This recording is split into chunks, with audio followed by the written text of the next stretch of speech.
Taste the Daily.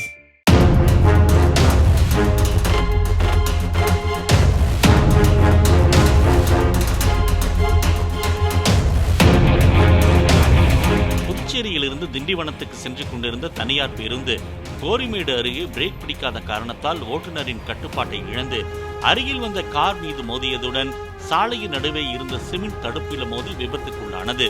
இதில் car மற்றும் பேருந்து ஓட்டுநர் உட்பட 4 பேர் காயமடைந்தனர்.